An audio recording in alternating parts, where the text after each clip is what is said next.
जी नाज़रीन, ॾहरकीअ मां ख़बर शामिल कंदा हलूं। बेलात चौक ते नामालूम हथियारबंदनि जी फायरिंग, हिकु नौजवान शरीफ़ जखराणी क़तल ऐं संदसि भाउ मुर्तदा जखराणी ज़ख़्मी थी पियो, जंहिंखे ॾहरकी पुलिस खणाए सरकारी इस्पताल आंदो ऐं फोती नौजवान जो लाश ज़रूरी कार्रवाई बैदि वारसनि हवाले कयो वियो। ज़ख़्मी नौजवान खे रहीम यार ख़ान इस्पताल मुंतक़िल कयो वियो आहे। Report Khanpur news team. छो इनके कत्ल कयो? कें कयो?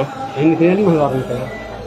अच्छा दुश्मनी पुरानी है का? काथे दुश्मनी थे? एकड़ो अगे भी कत्ल कयो सन सरगा भटूंडी शरीर में ता बुधो है। वो कत्ल छो थियो? वो मुझे भाटियो उन कत्ल करे हाने वरी बा कत्ल करे हे फौजी के मारियो इन्हीं के मारियो सन। ये ता जो छा थे? पुत्र दे मुझा पुत्र। अल्लाह ता किथे वजाया? जेका मारण वारा उनजा नाला छा आहिनि ता? अली महमूद वाला वदो अली महमूद वो शैतान हिन तनूरी सजा धाड़ेल खूनी रूप सॼी दुनिया के ख़बर असां जे मथां बाह बारी थी आई।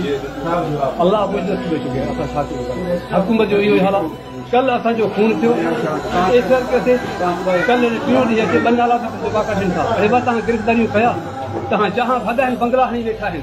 वॾेरो शाही आहे काशे में हुकूमत में का इंसाफ़ न खुद पान के इंसाफ़ है बाकी गवर्नमेंट के ना है।